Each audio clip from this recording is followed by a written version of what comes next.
प्रदेश. त्याबरोबरच सरांचे जे स्कोर आहे, पेपर एकचा 2016 मधला 90 स्कोर होता 100 पैकी.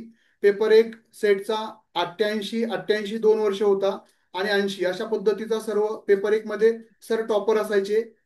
त्यानंतर 11 वेळा सेट आहेत. त्यानंतरनं 4 विषयामधून आणि पेपर एकचं आणि 4 विषयामधून नेटही आहेत.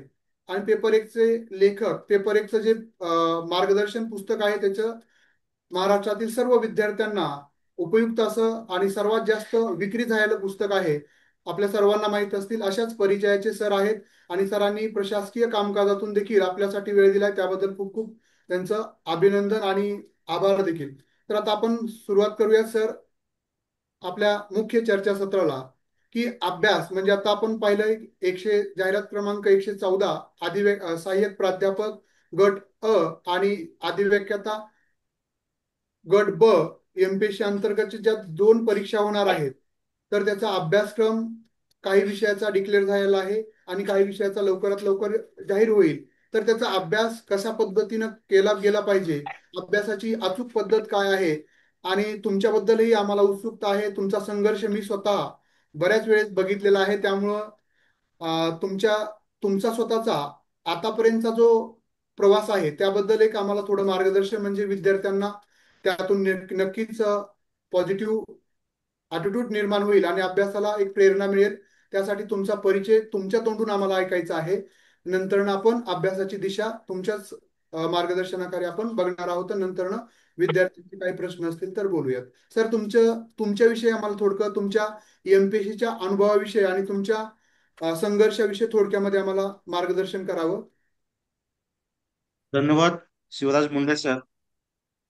एक मराठी विषयाचा चांगला अभ्यासू आणि जाणकार प्राध्यापक आपण आहात आणि आपण माझा चांगला परिचय करून दिला त्याबद्दल मी तुमचा आभारी आहे. एमपीएससीच्या आतापर्यंत मी 2 परीक्षा उत्तीर्ण आहे. एक आपण म्हणलात ती डायट अधिव्याख्यात ही परीक्षा, आणि त्यानंतर आता जी सार्वजनिक आरोग्य विभाग या विभागाचे मुख्य प्रशासन अधिकारी, ही या 2 परीक्षा उत्तीर्ण आहे.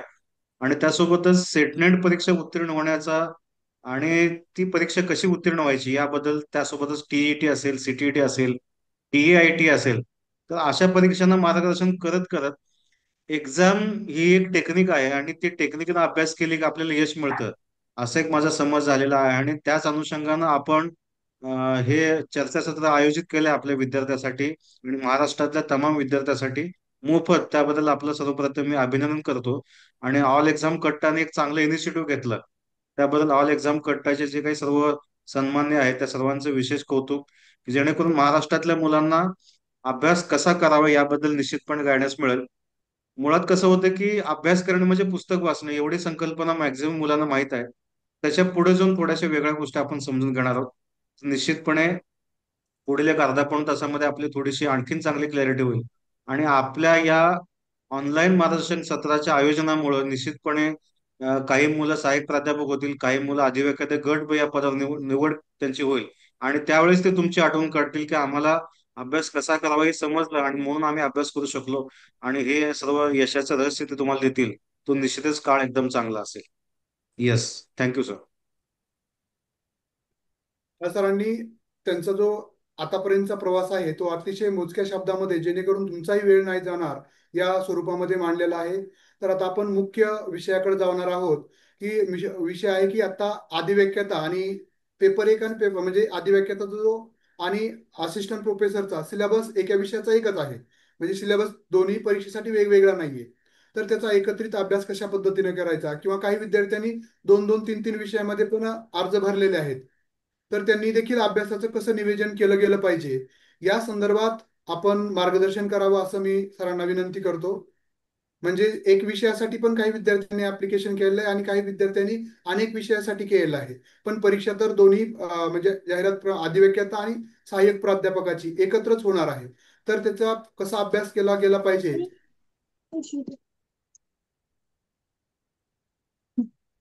मला तर माझं हे सुरू झालं बरं का, ऑनलाईन काय बोलायचं नाही, आप शांतपणे अभ्यास काही करायचा सर्वांनी सर मला बाकीच्यांनी को होस्ट करा. हा.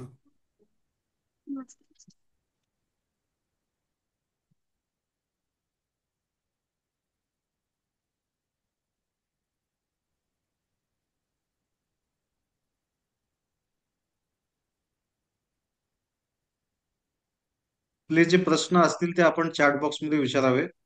आपल्याला म्यूट करण्यात येईल. तर मला कोस्ट बनवा तुम्ही. ओके.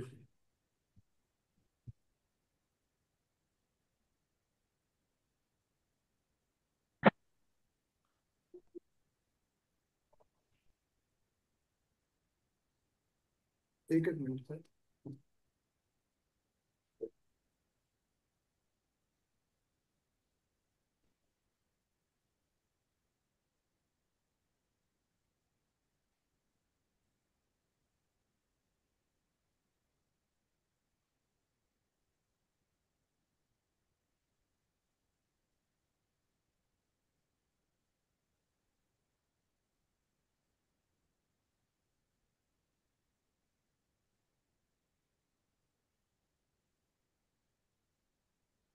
विषयाचा सिलेबस आला का? अभ्यासक्रम आला का? माझ्या तुम्ही नावावर जावा आणि तिथं 3 डॉटवर क्लिक करून मेक होस्ट असं येईल ऑप्शन. हा, तुमच्या नावावर गेल्यानंतर ना. हा, नावावर गेल्यावर मेक को होस्ट येतं. हा, ओके. डायरेक्ट तुम्ही होस्टच केलं, ठीक आहे. मी तुम्हाला आता को होस्ट करून ठेवतो. नाही नाही, को होस्टचं ऑप्शन आहे, ठीक आहे. तर आता मी सर्वांना म्यूट करतो. आपले जे प्रश्न आहेत ते तोंडी विचारण्यापेक्षा आपण चॅट बॉक्समध्ये विचारावे, म्हणजे आम्हाला समजतील ते. आणि आता कोणीतरी प्रश्न विचारला, विषयाचा सिलेबस आला का आणि काय झालं का, असे कुठल्याही प्रश्नाचे उत्तर या ठिकाणी मिळणार नाही, कारण आम्ही एमपीएससीची बॉडी नाही. हा जो परिसंवाद आहे हा ज्यांचा सिलेबस आलाय त्यांच्यासाठी, आणि ज्यांचा सिलेबस आला नाही तर टेंटेटिव्ह काय ते देखील आम्ही सांगू. तर अभ्यास कसा करावा या संदर्भात आहे. बाकी विषयाचं ऑप्शन कसं देऊ, सब्जेक्ट चॉईस कसं करू वगैरे, इतर कोणत्याही प्रश्नाचे उत्तर आपल्याला मिळणार नाही. या परिसंवादाचा फक्त मुख्य हेतू आहे की अभ्यास कसा करावा, याच्या बाहेर आपण जाणार नाही. त्यामुळे इतर कुठलेही प्रश्न अजिबात विचारू नये.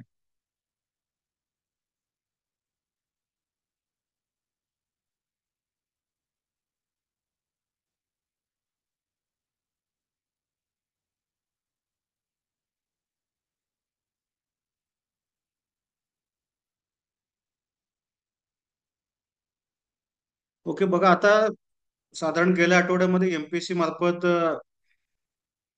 काही विषयाचे सिलेबस जाहीर झालेले आहेत. तर त्याच्यात आपल्याला काय दिसलंय, तर त्याच्यामध्ये आपल्याला असं दिसून येतं त्या सिलेबसमध्ये की एमपीएससी ने सध्या जो सेटनेटचा सिलेबस आहे पेपर 2चा, तर तो पेपर 2चा सिलेबस त्यांनी आहे तसा घेतलाय आणि त्यासोबत काही सब टॉपिक त्याच्यामध्ये वाढवलेले आहेत.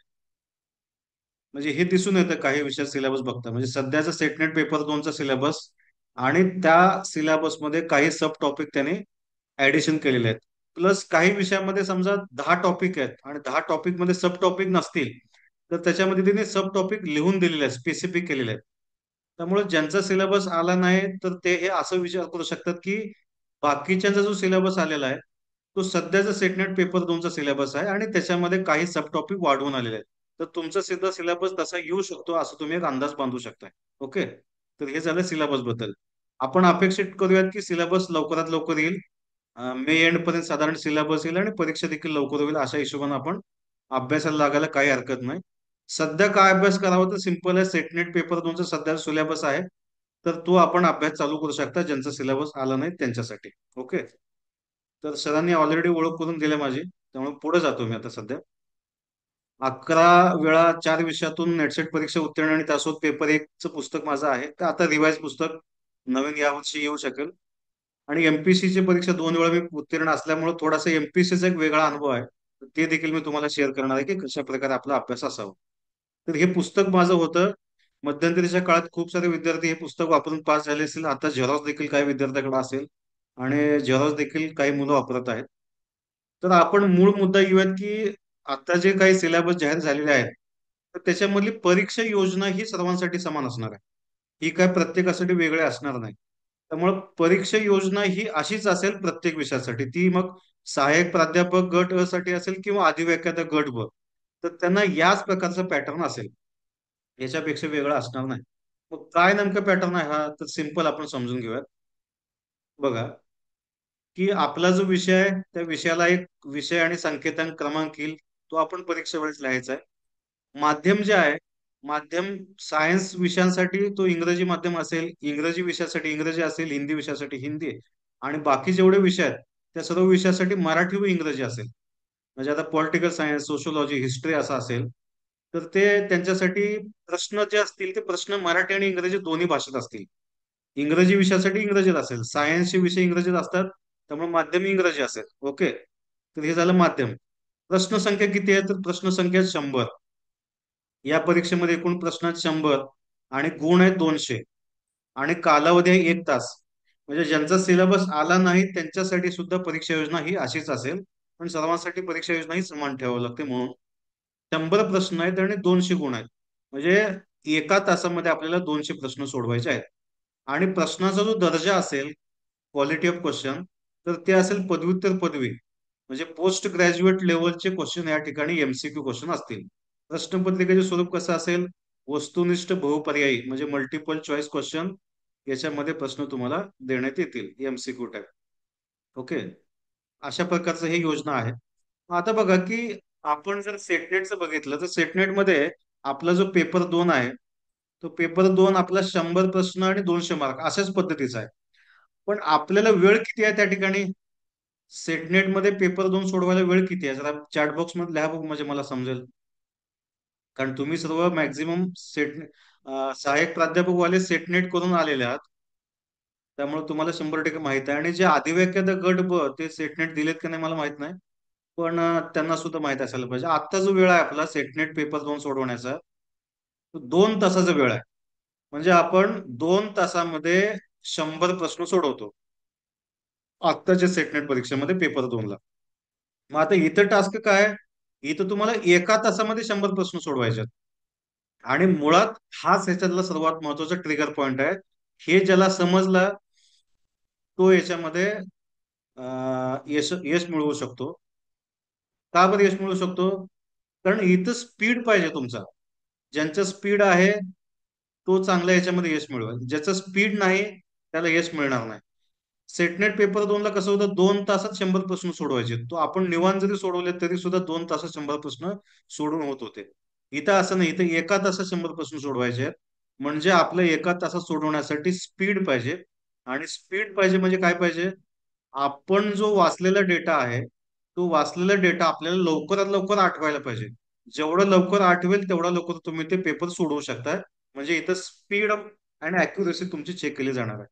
त्यासोबतच सेटनेटमध्ये निगेटिव्ह मार्किंग नव्हतं, या ठिकाणी तुम्हाला निगेटिव्ह मार्किंग आहे. 25% निगेटिव्ह मार्किंग आहे. 25% म्हणजे काय? समजा एक प्रश्न तुमचा चुकला, तर एका प्रश्नाला किती मार्क आहेत? 2 मार्क आहेत. एका प्रश्नाला 2 मार्क आहेत म्हणजे 25% मार्क तुमचे कमी केले जातील. 2 मार्काचा प्रश्न असेल, दोनचे 25% म्हणजे 0.50, 0.50 मार्क तुमचे कट होतील. 0.50 मार्क तुमचे कट होतील. अशा प्रकारचा हा विषय आहे. म्हणजे समजा आपण असं म्हणून एक प्रश्न चुकला की 0.50 तुमचे मार्क कट होतील. 10 प्रश्न चुकले की तुमचे 5 मार्क कट होतील. 20 प्रश्न चुकले की तुमचे 10 मार्क कट होतील. तर अशा प्रकारचं निगेटिव्ह मार्किंग या ठिकाणी आहे. त्यासोबतच आणखीन काय की महत्वाचा, सर्वात महत्वाचा मुद्दा आणखीन एक आहे. परीक्षा 200 मार्काची आहे. ही 200 मार्काची परीक्षेमध्ये जे टॉपर मुलं असतील त्या त्या कॅटेगरीनुसार, सब्जेक्टनुसार, तर यांचं एक मेरिट लिस्ट लावण्यात येईल आणि त्याच्यातून मुलाखतीसाठी पात्र मुलं निवडण्यात येतील. ओके, आता याचं प्रमाण किती असेल आपल्याला एक्झॅक्ट माहित नाही. साधारणतः आपण हे प्रमाण पकडले की सरळ सेवा भरतीला एकास 5 या प्रमाणात सरळ सेवा भरतीला मुलाखतीला विद्यार्थी बोलवण्यात येतात. एकास 5 म्हणजे समजा आपल्याकडे 200 जागा असतील, तर 200 जागेला 1000 विद्यार्थी क्वालिफाय होतील मुलाखतीला. ओके, आणि मग मुलाखत सुद्धा आहे 50 गुणाची. 50 गुणाची मुलाखत आणि 200 मार्काची परीक्षा. तर हे 200 प्लस 50 असे दोन्ही मिळून आणखीन फायनल मेरिट लावता येईल, लावण्यात येईल शेवटी. आणि त्याद्वारे अंतिम निवड करण्यात येते. म्हणजे फक्त परीक्षेचे मार्क पकडून निवड होत नाही, परीक्षा प्लस मुलाखत या दोन्हीचे म्हणजे 250 पैकी जो टॉपर असेल त्याची निवड केली जाते. म्हणजे महत्व कशाला आहे? रायटिंग परीक्षेला पण महत्व आहे आणि मुलाखतीला पण महत्व आहे. मग आता मुलाखत किती मार्काची असते आणि किती साधारण मार्क मिळतात? आतापर्यंत मी एमपीएससीच्या 2 वेळा मुलाखत दिलेल्या आहेत. तर ही 50 मार्काची मुलाखत असते. 50 पैकी किमान 21 मार्क मिळणं आवश्यक असतं. जर एखाद्या विद्यार्थ्याला 20 मार्क मिळाले तर तो डायरेक्ट त्याची मुलाखतीमध्ये तो अपात्र होतो. 20 मार्क मिळालेला कॅन्डिडेट. प्रत्येक उमेदवाराला किमान 21 किंवा त्यापेक्षा जास्त मार्क मिळालं तरच तो मुलाखतीमध्ये पात्र आहे. म्हणजे समजा लेखी परीक्षेत तुम्हाला 200 पैकी 160 गुण आहेत किंवा 170 गुण आहेत, पण मुलाखतीत तुम्हाला 50 पैकी 20 मार्क मिळाले तर तुम्ही नॉट एलिजिबल झालेला आहात. म्हणजे तुमचं पुढं इकडले मार्क आणि इकडले मार्क पकडले जात नाही, डायरेक्ट तुम्ही नॉट एलिजिबल. म्हणून मुलाखतीला किमान 21 किंवा त्यापेक्षा जास्त मार्क पाहिजे. मग साधारण रेंज कशी असते मार्काची आपण जर बघितलं तर एवढं सिंपल समजेल आपल्याला की किमान 21 मार्क आणि मॅक्झिमम एक 35 मार्कापर्यंत एमपीसीच्या मुलाखतीची रेंज असते. 21 ते 35 या दरम्यान मुलाखतीला मार्क मिळतात. आणखीन आपण अप्रॉक्सिमेट गेलो तर सिंपल असं आपण समजू की 25 ते 35 या दरम्यान तुम्हाला मार्क साधारण मिळतात. 25 ते 35 हा 10 मार्काचा फरक मुलाखतीत असतो. म्हणजे एखादे कॅन्डिडेट 25 मिळेल, एखादे कॅन्डिडेट 35 मिळतील, एखाद्याला 28 27 असं. मग आता आपल्याला मूळ काय समजून घ्यायचं आहे की या परीक्षेत आपल्याला यश मिळवायचं आहे. आपण अशी लोएस्ट पॉसिबिलिटी पकडू की मी मुलाखतीला गेलो, चांगली मुलाखत दिली. पण पॅनलला आपल्या मुलाखतीमध्ये एवढं असं विशेष वाटलं नाही आणि पॅनलला समजा आपल्याला 25 मार्क दिले आणि एखाद्या आपल्या कॉम्पिटिटर कॅन्डिडेटला 35 मार्क मिळाले. म्हणजे तो आपल्यापेक्षा 10 मार्काने पुढे गेला. ओके, मुलाखतीला म्हणू आपण नंतर. मग इथं 10 मार्काचा जो गॅप पडतो म्हणजे मिनिमम पॉसिबिलिटी आपली 25 किंवा 24 मार्क असे मिळण्याचे, पण आपण 25 पकडले. तर समजा मुलाखतीला मला 25 मार्क मिळाले आणि मुलाखतीला कमी गुण मिळाले म्हणून माझं सिलेक्शन झालं नाही, असा भविष्यात प्रसंग येऊ नये म्हणून आपल्याला काय करणं अपेक्षित आहे. म्हणून आपल्याला लेखी परीक्षेमध्ये इतके चांगले गुण घ्यायचे आहेत, इतके चांगले गुण घ्यायचे आहेत की मुलाखतीला 10 किंवा 12 जरी गुण मला कमी मिळाले तरी सुद्धा माझं सिलेक्शन व्हायला पाहिजे. म्हणजे काय, म्हणजे सिंपल आहे बघा. 200 पैकी समजा मला 170 गुण आहेत. 200 पैकी मला 170 गुण आहेत, मी माझ्या विषयामध्ये एकदम टॉपर आहे. आणि माझ्या नंतरचा जो 2 नंबरचा कॅन्डिडेट आहे तर त्याला 155 गुण आहेत. 170 मला आणि 2 नंबरचा कॅन्डिडेट 155. म्हणजे लेखी परीक्षेला मी 2 नंबर कॅन्डिडेट पेक्षा 15 गुणांनी पुढे आहे. आता 15 गुणांनी मी इथं पुढे आहे आणि समजा मुलाखतीला असं झालं की मला 25 मार्क मिळाले आणि 2 नंबरच्या कॅन्डिडेटला 35 मार्क मिळाले. तर तो इथं 10 मार्क पुढे गेला माझ्या, बरोबर आहे. पण ऑलरेडी मी लेखी परीक्षेत त्याला 15 मार्कांनी पुढे आहे. त्यामुळे इथं 10 मार्कांनी जरी लेस झालं तरी सुद्धा मी त्याला 5 मार्कांनी पुढे असेन. कारण मुलाखतीत मी 10 मार्कांनी कमी आहे पण लेखी परीक्षेत मी 15 मार्कांनी पुढे आहे. म्हणजेच एमपीसी मध्ये ज्यावेळेस सरळ सेवेमध्ये लेखी परीक्षा आणि मुलाखत ह्या दोन गोष्टी असतात, त्यावेळेस बेस जो असतो तो म्हणजे सिंपल असतो की लेखी परीक्षेमध्ये जास्तीत जास्त गुण जो कॅन्डिडेट मिळवेल त्याची पॉसिबिलिटी जास्त असते, त्याची सिलेक्शनची पॉसिबिलिटी जास्त असते. कारण मुलाखतीमध्ये जरी थोडेसे गुण कमी मिळाले तरी सुद्धा ते गुण आपण लेखी परीक्षेमध्ये भरून काढता यायला पाहिजे. हे सर्वात महत्वाचं याच्यामध्ये आहे. हे तुम्हाला समजलं तर तुम्हाला याच्यामध्ये पोस्ट कशी काढावी हे समजेल. हे जर नाही समजलं की ही थोडीशी मुश्किल आहे. थोडंसं मला सांगा बघू, तुम्हाला हे समजलं का? युट्यूबवर तुम्ही आहात, चॅट बॉक्स मध्ये आहात, की लेखी परीक्षेला जास्त गुण का घ्यायला पाहिजे हे समजलं का? येस किंवा नो मला सांगा, म्हणजे मला कळेल. Okay, very good. म्हणजे बऱ्यापैकी तुमचे येस उत्तर येत आहेत. म्हणजे लेखी परीक्षेला जेवढे मॅक्झिमम गुण तेवढे आपली पोस्ट सेफ आहे. कारण मुलाखतीचा काय भरोसा नसतो किती मार्क आपल्याला मिळेल, कारण ते आपल्या हातात नाही. इथं परीक्षेचा अभ्यास करून मार्क मिळवणं आपल्या हातात आहे. ओके, तर त्यामुळे मी तुम्हाला सांगितलं लेखी परीक्षा. आता मी जी पहिली एमपीएससी परीक्षा पास झालो होतो त्यावेळेस 200 मार्काची परीक्षा होती, 100 प्रश्न होते आणि 1 तासाचा वेळ होता. तर आमच्या वेळेस टॉपर जो होता तो साधारणतः 140 का 142 मार्काचा टॉपर होता. 140 ते 142 दरम्यान टॉपर कॅन्डिडेट होता. आणि मला 138 मार्क होते. 138 मार्क होते. आणि मला त्यावेळेस कॉन्फिडन्स असा होता की टॉपर मध्ये आणि माझ्यामध्ये फक्त 4 मार्काचा फरक आहे. म्हणजे मुलाखतीमध्ये जरी मला 10 मार्क कमी मिळाले तरी सुद्धा मला 100% पोस्ट मिळणार म्हणजे मिळणार. हा एक माझ्याकडनं वैयक्तिक कॉन्फिडन्स होता. हा कॉन्फिडन्स कधी येईल? ज्यावेळेस तुम्हाला समजेल की आपण आपले लेखी परीक्षेचे मार्क हे टॉपचे आहेत, त्यावेळेस आपल्याला हा कॉन्फिडन्स येईल. म्हणून लेखी परीक्षेचा अभ्यास हा ही पोस्ट मिळवण्यासाठी अतिशय महत्वाचा आहे. ज्यांना हे समजलं त्यांना समजेल की आपण लेखी परीक्षेचा अभ्यास चांगला करावा. तर खाली लिहिलंय बघा, अंतिम गुणवत्ता यादी ही वस्तुनिष्ठ परीक्षेतील व मुलाखतीतील एकत्रित गुणावर आधारित असेल. त्यामुळं लेखी परीक्षेमध्ये जो टॉपचा स्कोर करेल, इतर कॅन्डिडेट पेक्षा 5-10 मार्कांनी पुढे राहील, त्याची पॉसिबिलिटी जास्त सिलेक्शन होण्याची, इतकं सिंपल आहे. ज्याला ॲव्हरेज मार्क मिळतील लेखी परीक्षेला, तर त्याला मुलाखतीमध्ये चांगले मार्क मिळाले तरच सिलेक्शन होईल, अन्यथा नाही. अशा पॉसिबिलिटी तो येतो. चला आता आपण थोडंसं आणखीन पुढे जाऊयात, कारण याच्यावर मी खूप वेळ बोललोय तुम्हाला. आता आपण एक्झाम ऑफ टाइम मॅनेजमेंट यावर बोलूयात. तर ही जी परीक्षा आहे, ही परीक्षा निव्वळ टाइम मॅनेजमेंटची परीक्षा आहे. म्हणजे तुम्हाला 100 क्वेश्चन 60 मिनिटांमध्ये सोडवता येतात का नाही, आणि तुमची अॅक्युरेसी आणि स्पीड आहे का नाही, तुम्ही जितक्या स्पीडनं आठवताय किंवा रिकॉल करताय, रिकग्निशन करताय, हे तुम्हाला जमतंय का नाही, ही बघण्याची परीक्षा आहे. आता असे परीक्षा दिलेले कितीतरी विद्यार्थी किंवा मित्र माझे आहेत, ज्याने अशा सरळ सेवा परीक्षा दिल्या की ज्यामध्ये 60 मिनिटात 100 प्रश्न सोडवायचे आहेत आणि 200 गुण आहेत. तर सर्वसाधारण असा अनुभव आहे काही लोकांचा, की 60 मिनिटात 100 प्रश्न सोडूनच त्यांचे होत नाहीत. म्हणजे खूप झाले ते 60 प्रश्नापर्यंत येतात, 65 किंवा 70 प्रश्नापर्यंत येतात. त्यापुढे ते प्रश्न सोडू शकत नाहीत. कारण प्रश्न वाचणं, समजून घेणं, त्याचं उत्तर टिकमार्क करणं, तर अशा खूप साऱ्या गोष्टी याच्यामध्ये आहेत. ऑफलाईन परीक्षा असेल तर गोल करणं, ऑनलाईन परीक्षा असेल टिकमार्क करून परत ते स्क्रीन ऍडजस्ट करून प्रश्न वाचणं, समजून घेणं. तर ही परीक्षा ऑफलाईन होईल का ऑनलाईन होईल आपल्याला माहित नाही. आपण दोन्हीपैकी कुठलंही झालं तरी सुद्धा आपण सक्षम असायला पाहिजे, या रुटीन तयार करा तुमची. तर मग सर्वसाधारण अनुभव असा आहे की 60 मिनिटात 100 प्रश्न मॅक्झिमम मुलांचे सोडवून होत नाहीत.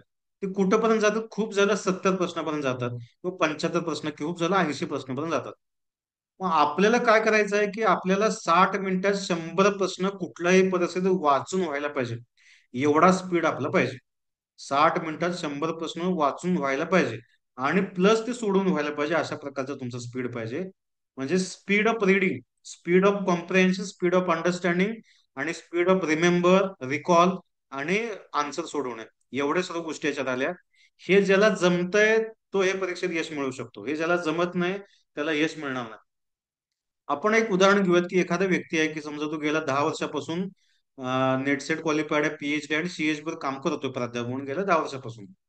पण त्या कॅन्डिडेटकडे खूप सारं नॉलेज आहे त्या विषयाचं, पण त्या व्यक्तीला 60 मिनिटांमध्ये 100 प्रश्न स्पीडनं वाचणं, ते सोडवणं, त्याचे उत्तर टिकमार्क करणं, तेवढं आठवणं, ही कला जमत नसेल, तर तो त्या विषयाचा किती जरी विद्वान असला तरी सुद्धा त्याला यश मिळणार नाही.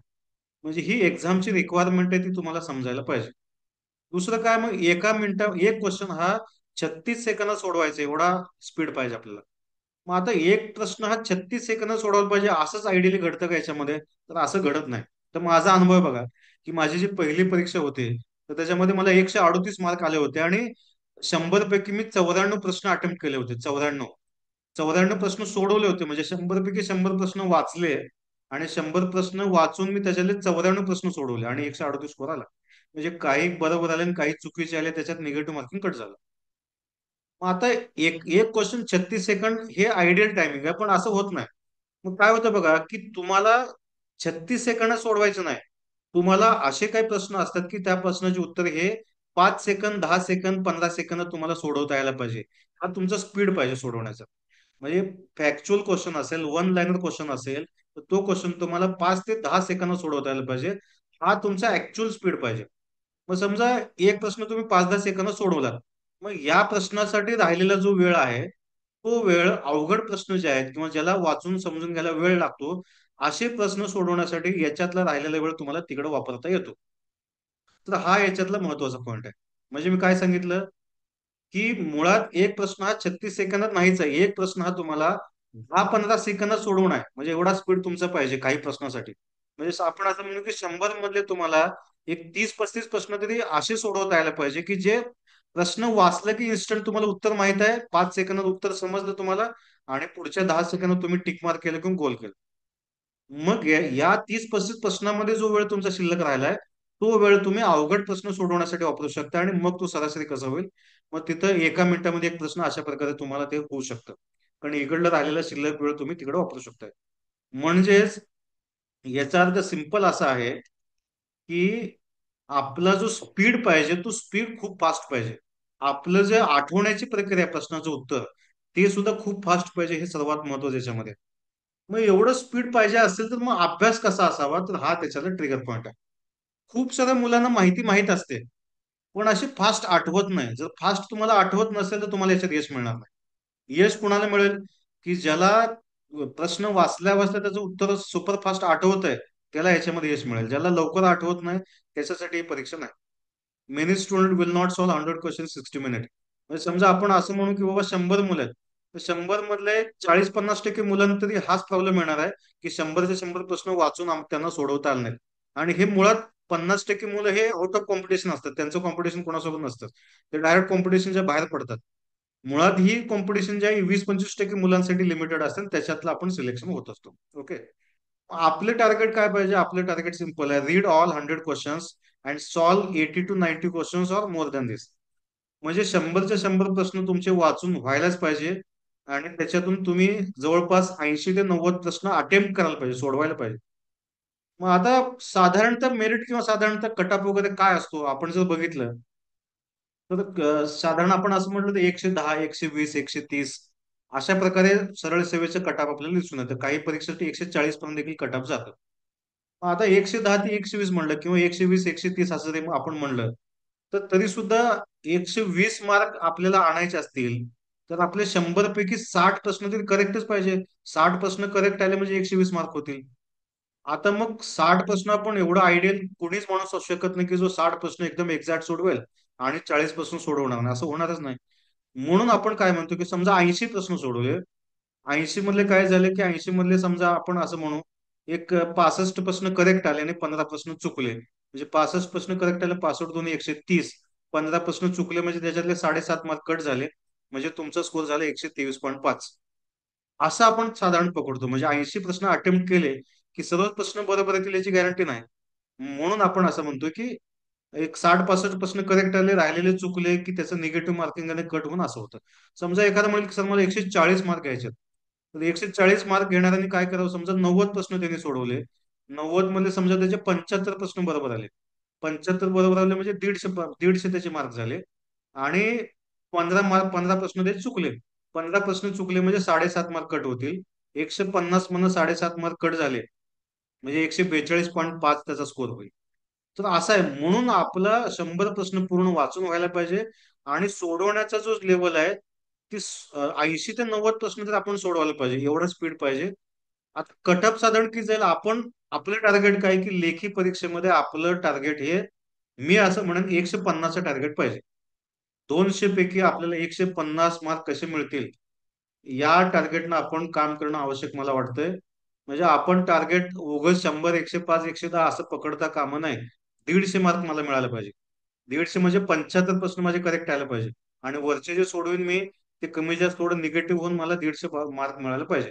असं हायेस्ट टार्गेट ज्यावेळेस तुम्ही ठेवाल त्यावेळेस तुम्ही कुठं मग 130, 140 पर्यंत येऊ शकाल. त्यामुळे टार्गेट हे एकदम टॉपचं टार्गेट तुम्ही याच्यात ठेवणं आवश्यक आहे. ओके. आता आपण आणखीन थोडंसं पुढे जाऊया. स्टडी. आता अभ्यास कसा करावा मग याचा? हा परीक्षा तुम्ही सांगितला स्पीड पाहिजे.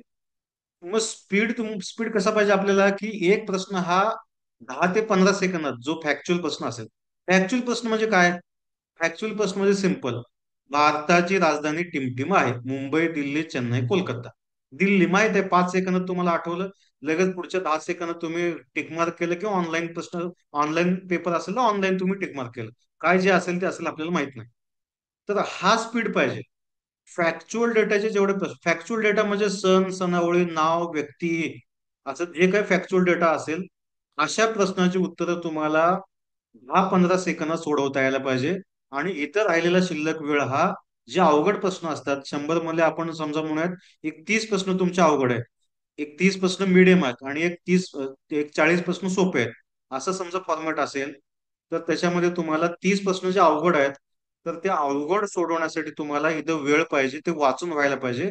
म्हणून फॅक्च्युअल डेटा जिथं तुम्हाला फॅक्ट्स माहित आहे किंवा नाही असे प्रश्न असतात, तर असे प्रश्न तुम्हाला सोडवण्यासाठी असा सर्व फॅक्च्युअल डेटा तुम्हाला वारंवार त्याचं रिव्हिजन करावं लागेल आणि रिव्हिजन करून तुम्हाला मेमराईज करावं लागेल. आता मेमराईज करणं म्हणजे पाठ करणं नाही. का बरं पाठ करणं नाही? कारण पाठ तुम्ही करू शकता, काही कॅन्डिडेट पाठ करतील, काही कॅन्डिडेट पाठ करणार नाही, ते वारंवार वाचन करतील आणि वारंवार वाचन करून ते त्यांच्या लक्षात राहील आणि लक्षात राहिल्यामुळे त्यांना ते सोडवता येईल. म्हणून आपलं मेमराईज चांगलं असणं खूप आवश्यक आहे. दुसरी गोष्ट काय? All concept should be clear.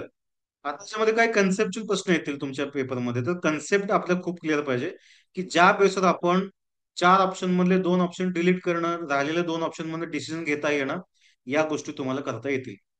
In exam there is very less time to remember and solve it, so all data should be by heart. म्हणजे एक्झाम मध्ये आपला खूप कमी वेळ आहे, त्यामुळे जेवढा फॅक्च्युअल डेटा असेल, जेवढा डेटा असेल तो आपल्याला लक्षात पाहिजे म्हणजे पाहिजे, म्हणजे आणि तो सहजपणे आपल्याला फास्ट आठवता यायला पाहिजे. अशा प्रकारचा डेटा हा लक्षात पाहिजे. Okay. Revision is very important for recall and recognition. आता बघा रिव्हिजन का महत्वाचं आहे, आणि मग आता मी महत्वाच्या मुद्द्याकडे येतो. आणि तुम्ही स्वतः देखील विचार कराल की हे जे सेमिनार आयोजित केलेलं आहे, तर हे खूप आम्हाला हेल्पफुल होईल. आता ह्या मुद्द्यात तुम्हाला आणखीन क्लॅरिटी येईल. एक प्रश्न असा आलाय बोलता बोलता की सर क्वेश्चन्स फॅक्च्युअल असतील, किती क्वेश्चन फॅक्च्युअल असतील. तर मी असं म्हणेन साधारण एमपीसीचा असा ट्रेंड असतो की 100 प्रश्न समजा असतील, तर 100 मधले 30-35 प्रश्न तरी फॅक्च्युअल साधारण दिसून येतात. 35-40 प्रश्न देखील आपण म्हणू शकतो सेट प्रमाणे. तर तसे 35-40 प्रश्न समजा फॅक्च्युअल तुम्हाला आले, तर ते फॅक्च्युअल प्रश्न तुम्हाला कमी वेळात सोडवता यायला पाहिजे. फॅक्च्युअल म्हणजे वन लाईनर क्वेश्चन, की ज्याच्यामध्ये खाली फक्त तो डेटा आहे आणि तुम्हाला माहित आहे किंवा नाही एवढा त्याचा संबंध आहे. मग आता अभ्यास करणं म्हणजे पुस्तक वाचणं हेच माहित आहे सर्वांना. मग हे आपण थोडंसं आता रिलर्न करूयात. रिलर्न म्हणजे समजून घेऊयात की अभ्यास करणं म्हणजे काय. तर अभ्यास करणं म्हणजे पुस्तक, मोठं एखादं पुस्तक घेतलं, ते वाचलं आणि आपण परत त्याचं पुढं काहीच करत नाही, तर ह्याला अभ्यास म्हणत नाहीत. तर अभ्यास करणं म्हणजे पहिलं वाचून घेणं, समजून घेणं आणि समजलेल्या गोष्टीचं पुन्हा पुन्हा रिव्हिजन करणं, आणि इतकं रिव्हिजन करणं की ते आपल्या डोक्यामध्ये फिट बसायला पाहिजे, आपल्या कायम लक्षात राहायला पाहिजे, त्याला आपण रिव्हिजन म्हणतो. मग आपली मुलं काय करतात, सेटनेटची देखील काही मुलं बघतो मी, सेटनेटचा अभ्यास करणारी मुलं असतात, फक्त अभ्यास करतात. रिव्हिजन हा शब्द त्यांच्या आयुष्यात माहितच नाही. आणि ज्यांना रिव्हिजन शब्द माहित नाही, त्याला या परीक्षेत यश मिळणार नाही. कारण ही संपूर्ण परीक्षा आहे, ज्याचं रिव्हिजन चांगलं आहे त्याला यश मिळणारी परीक्षा आहे. जो फक्त अभ्यास करतो त्याला या परीक्षेत यश मिळणार नाही. कारण फक्त अभ्यास करणाऱ्याला लवकर आठवणार नाही आणि लवकर ओळखता येणार नाही. मग तुम्ही म्हणाल की सर हे रिव्हिजनचा काय संबंध आहे, तर रिव्हिजनचा एवढा संबंध आहे. तुम्ही एमसीक्यू ज्या वेळेस परीक्षा असते त्यावेळेस दोन गोष्टी करत असताय. पहिली गोष्ट असते म्हणजे रिकॉल. रिकॉल म्हणजे आठवणं. काय आठवणं, की तुम्ही जो वाचलेला डेटा आहे त्याच्यातून तुम्ही आठवताय की बाबा वर्ष कोणता असेल वगैरे, असं तुम्ही आठवताय. ओके. आठवण्याची क्रिया करताय. दुसरं काय, ओळखणं. रिकग्निशन म्हणजे ओळखणं, की ए आहे का बी आहे, हे आहे का हे आहे, हे तुम्ही ओळखण्याची प्रक्रिया करताय. मग रिकॉल आणि रिकग्निशन तुम्ही कधी करताय, एमसीक्यू प्रश्न सोडवताना, मल्टिपल चॉईस प्रश्न सोडवताना. मग रिकॉल म्हणजे आठवणं, तुम्ही आठवण्याची क्रिया करताय तुम्ही जो वाचलेला डेटा आहे, आणि रिकग्निशन म्हणजे ओळखण्याची क्रिया करताय.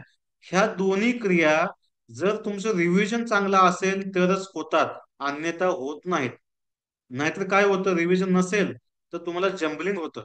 आणि जम्बलिंग मुळे काय होतं, तुम्हाला वाटतं की चारी चारी ऑप्शन करेक्ट आहेत आणि मग हेच आहे, अशा प्रकारे तुम्हाला वाटून जातं. म्हणून मला काय म्हणायचं आहे, की ज्याचं रिव्हिजन चांगलं आहे त्याला रिकॉल आणि रिकग्निशन चांगल्या प्रकारे होतं. ओके.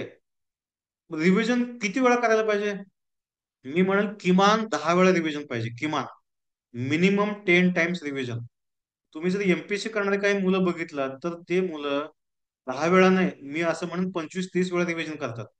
समजा आता इंडियन पॉलिटी नावाचं पुस्तक असेल एम लक्ष्मीकांतचं, काही राज्यसेवा करणारे मुलं असतील, तर ते 20-25 वेळा पुस्तक रिव्हिजन केलेले मुलं असतात ते, आणि मग कुठं त्यांना ते राज्यसेवेमध्ये यश मिळतं. ती इतक्या तयारीची मुलं असतात, आणि म्हणून त्यांना फास्ट मध्ये ते उत्तर सोडवता येतं, आणि लगेच त्यांना सोडून पुढं आणखीन त्यांना वेळ वाचवता येतो, आणि त्यामुळे त्यांना 100 प्रश्न अटेम्प्ट करता येतात. 100 प्रश्न अटेम्प्ट करायचे असतील तर रिव्हिजन खूप चांगलं पाहिजे, आणि रिव्हिजन चांगलं असेल तर रिकॉल रिकग्निशन होईल. तरच तुम्ही फॅक्च्युअल क्वेश्चन हे 5-10 सेकंद सोडवू शकताय, आणि इथं वेळ वाचवू शकताय, आणि इथं वाचलेला वेळ हा अवघड प्रश्न सोडवण्यासाठी तुम्हाला वापरता येईल. हे आहे या संपूर्ण परीक्षेचं रहस्य, महत्वाचं रहस्य आहे. हे रहस्य ज्याला नाही समजलं तो फक्त अभ्यास करत राहील, त्याला टाइम मॅनेजमेंट होणार नाही, डोक्याला काय म्हणतो, डोकं खाजवत काहीतरी आठवण्याची प्रक्रिया करेल, आणि ते आठवण्यात वेळ निघून गेल. एका प्रश्नाला 1 मिनिट ऐवजी 2 मिनिट वेळ लागेल, आणि त्याचं टाइम मॅनेजमेंट होणार नाही. तर ज्याला यश मिळवायचं आहे त्यांनी जेवढा फॅक्च्युअल डेटा आहे, जेवढा त्याच्या सेटने आपल्या सब्जेक्टचा फॅक्च्युअल जेवढी वस्तुनिष्ठ माहिती आहे, ती वारंवार वाचन करून करून करून करून ती बाय हार्ट होईल. बाय हार्ट करायचं नाही आपल्याला. बाय हार्ट म्हणजे पाठांतर म्हणतो आपण. पाठांतर आपल्याला करायचं नाही. पण इतक्या वेळा वाचायची ती 10 वेळा 20 वेळा इतक्या वेळा वाचायची की ती कायमची लक्षात राहायला पाहिजे, परमनंट मेमरी जायला पाहिजे. मी असं उदाहरण देत होतं माझ्या ज्या परीक्षे वेळेस, की मला तुम्ही झोपेतून उठून जरी विचारलं आणि सांगायचं उत्तर म्हणलं, त्यावेळेस आम्हाला सिलेबसला हे एनसीआरटी असेल, एनसीटी असेल वगैरे अशा सर्व संस्था होत्या. आणि मला झोपेत असं उठून जरी विचारलं, सांग एनसीआरटी स्थापना कधी झाली, तरी मी सांगू शकतो सप्टेंबर 1961. म्हणजे एवढा स्पीड अप अॅक्युरेसी पाहिजे आपली.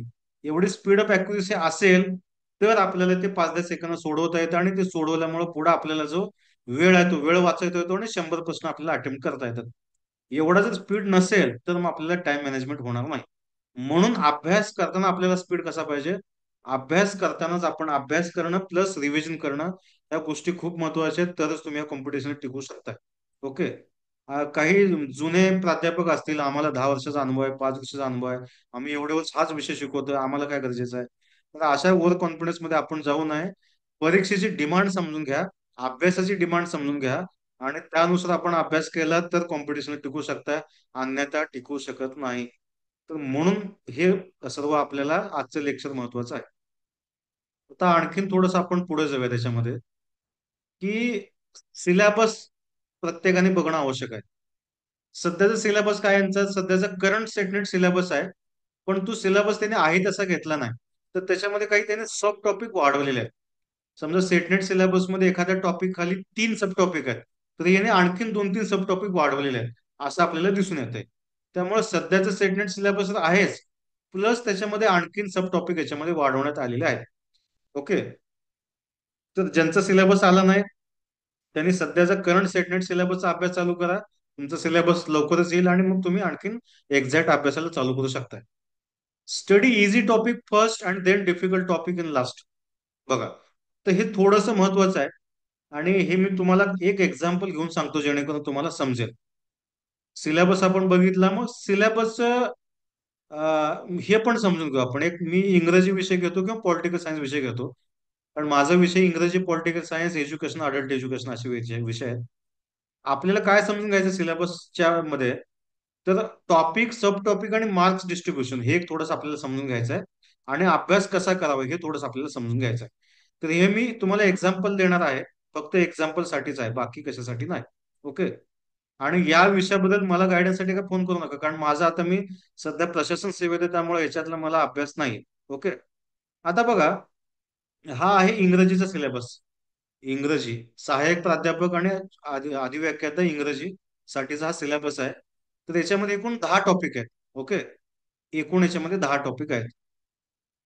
तर मग 10 टॉपिक आहेत, आणि सिंपल आपण डिस्ट्रीब्युशन कसं करू मग 10 टॉपिक असतील तर, प्रत्येक टॉपिकला 10 प्रश्न येतील, हे आपलं सिंपल पहिलं डिस्ट्रीब्युशन असेल मार्काचं. कारण मार्काचं डिस्ट्रीब्युशन करून घेणं आपल्याला खूप आवश्यक असतं चांगलं स्कोर करण्यासाठी. मार्काचं डिस्ट्रीब्युशन कसं झालं, 10 टॉपिक असल्यामुळं प्रत्येक टॉपिकला 10 प्रश्न असे, 10 100 प्रश्न झाले. हे पहिलं आपण समजून घेतलं. त्याच्या पुढे जाऊन आपल्याला काय करायचं की सब टॉपिक, आणि सब टॉपिक मध्ये मार्क डिस्ट्रीब्युशन. आता बघा, सब टॉपिक कुठले आहेत, की आता हे 2 नंबरचं पोएट्री आहे. पोएट्रीमध्ये 1, 2, 3, 4, 5 एकूण 5 सब टॉपिक आहेत. आपण याला 10 मार्काचं केलं तर मग 10 मार्कामध्ये प्रत्येक टॉपिकला काय होईल, प्रत्येक टॉपिकला 2 मार्क येतील. म्हणजे एक टॉपिक हा 2 मार्काचा आहे, असं साधारण आपण रेंज पकडू शकतो. हा टेंटेटिव्ह बघा, हे असंच असेल याची गॅरंटी नाही, एमपीएससी असंच करेल याची सुद्धा गॅरंटी नाही, पण साधारणपणे असं होतं, हा एक पाठीमागचा अनुभव आहे, सरळ सेवेच्या परीक्षेचा अनुभव आहे. कारण ते मार्क डिस्ट्रीब्युशन हे साधारणपणे समान प्रमाणात किंवा थोडंसं कमी जास्त प्रमाणात होत असतं, प्लस त्याच्यामध्ये सब टॉपिक वाईज सुद्धा डिस्ट्रीब्युशन मार्काचं होत असतं. ओके. त्यामुळे आपण काय केलं, पोएट्री 2 नंबरचा हा 10 प्रश्न 10 मार्कासाठी आहे, त्यासोबतच 5 सब टॉपिक आहेत, म्हणजे प्रत्येक टॉपिक हा 2 मार्काचा. ओके. असं आपण डिस्ट्रीब्युशन ठरवलं. मग आता काय करायचं, याच्यामध्ये पहिली गोष्ट आहे की समजा इथं ड्रामा आहे आणि पोएट्री आणि फिक्शन हे 3 टॉपिक आहेत, तर हे खूप वास्ट टॉपिक आहेत, म्हणजे खूप डिटेलमध्ये आपल्याला करावं लागतं. मग आता माझ्यासारखा कॅन्डिडेट काय करेल, की मला काही असे टॉपिक मी सुरुवातीला करेन की ज्याच्यामध्ये मला पैकीच्या पैकी मार्क मिळाले पाहिजे. आता बघ, इथे research methods and material in English हा शेवटचा टॉपिक आहे. याच्यामध्ये types of research, methods of data collection, ethics in research, research in English language, research in literature, 6 topic आहेत. साधारण प्रत्येक टॉपिकला मी 2 मार्क पकडले, 12 मार्क होतील. पण 12 मार्क होतील किंवा 8 मार्क होतील किंवा 10 मार्क होतील, ह्याचे मला 100% मला माहित नाही, पण मी टेंटेटिव्ह पकडू शकतो की 8 ते 12 मार्का दरम्यान हा टॉपिक असणार आहे. आणि मग हा जो शेवटचा टॉपिक आहे, हा टॉपिक सोपा आहे, कमी वेळात होऊ शकतो. त्यामुळे मी जे अभ्यासाची सुरुवात करेल ती मी इथून करेन. म्हणजे हा टॉपिक मी केला की बाबा माझा 10 मार्काचा माझा अभ्यास झालेला आहे, हा माझा कॉन्फिडन्स येईल. म्हणून अभ्यास कसा करावा? सोप्या घटकाकडून अवघड घटकाकडे आपण अभ्यास करावा. त्यासाठी उदाहरण आहे हे झालं. आता मग आणखीन काय करेन?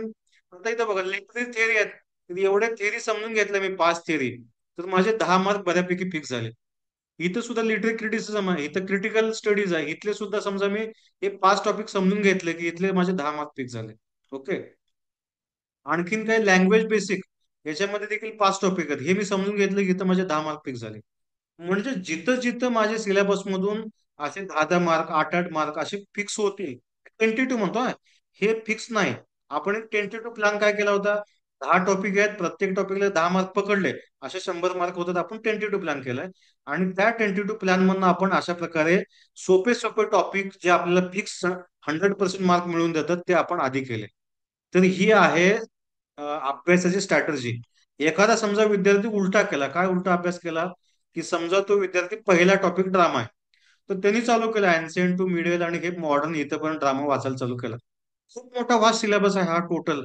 आणि याच्यामुळे त्याला काय होईल? त्याला एक निरागसता येईल. एवढं अवघड आहे, आपण काय करतोय, याच्यात यश मिळेल का सांगता येत नाही, खूप अभ्यास करावा लागतो बरं, असं त्याला निगेटिव्ह होईल.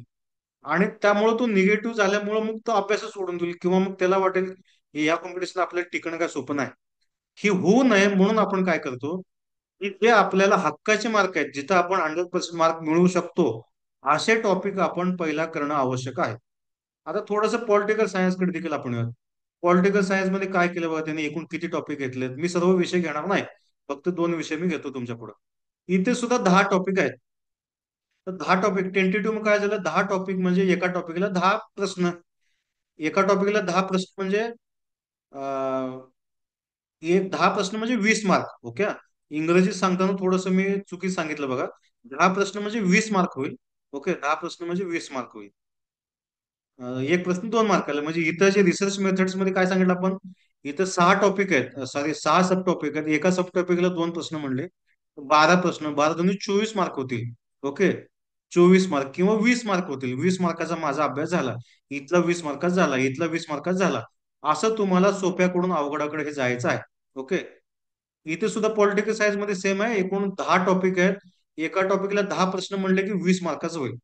आता याच्यामध्ये समजा की क्वालिटीमध्ये हे कॉन्स्टिट्यूशन माझा आवडीचा टॉपिक आहे, असं मला माहित आहे बाबा. मॅक्झिमम मुलांचा आवडीचा टॉपिक कॉन्स्टिट्यूशन असतो. तर याच्यामध्ये कुठं कॉन्स्टिट्यूशन आहे? कारण मी काय सिलेबस बघितला नाही, बघतो थोडासा मी. हम्म, ही इथं आहे बघा, political and administrative institution India, making of the Indian constitution, constitution assembly वगैरे. हा थोडासा टॉपिक हा इंडियन कॉन्स्टिट्यूशन रिलेटेड आहे. हा माझा आवडीचा टॉपिक आहे, तर हा मी सुरुवातीला करेन. मग इथं खूप सारे सब टॉपिक आहेत. 1 2 3 4 5, तसं नाही, इथं पकडतो तुम्ही. हा 1, हा 2, हा 3, हा 4, हा 5 आणि हा 6. एकूण 6 सब टॉपिक आहेत. मग 6 सब टॉपिक म्हणले तर इथं 6 दूनी 12 प्रश्न होतील, 12 दूनी 24 मार्क होतील. मग हे मी 7 नंबरचा टॉपिक चांगला केला की मी 24 मार्काचा अभ्यास चांगला केलेला आहे, याचा कॉन्फिडन्स मला येईल. हे कॉन्फिडन्स येणं खूप महत्वाचं आहे. अशा प्रकारे आपल्याला कॉन्फिडन्स वाढवत जायचं आहे. Political process in India. Okay. हा टॉपिक चांगला वाटत असेल हा करा. इंडियाज फॉरेन पॉलिसी, मला वाटतं अवघड टॉपिक आहे. समजा एखाद्याला वाटलं तर तो सर्वात शेवटी करा. त्यानंतर हे पॉलिटिकल थिअरी, थिअरी सिंपल आहे करणं. पॉलिटिकल थिअरी पहिला करा तुम्ही. वेस्टर्न पॉलिटिकल थॉट्स हे पण सोपं आहे, मग हे पहिला करा तुम्ही. म्हणजेच आपला सिंपल मुद्दा काय होता? तर हा मुद्दा होता आपला सिंपल, की पहिला मार्क्स डिस्ट्रीब्युशन करून घ्या. टेंटेटिव्ह मार्क डिस्ट्रीब्युशन जे आपल्याला समजेल, आपल्याला वाटेल असं. First study easy topics and then difficult topics in the last.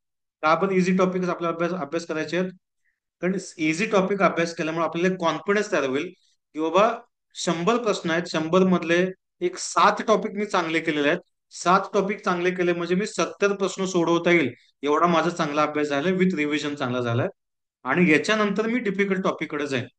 मुलं काय करतात की डिफिकल्ट टॉपिक पासून स्टार्ट करतात आणि तिथून ते निगेटिव्ह होऊन जातात, किंवा मधूनच एखादा डिफिकल्ट टॉपिक घेतात आणि तिथून त्यांना अवघड वाटायला चालू होतं.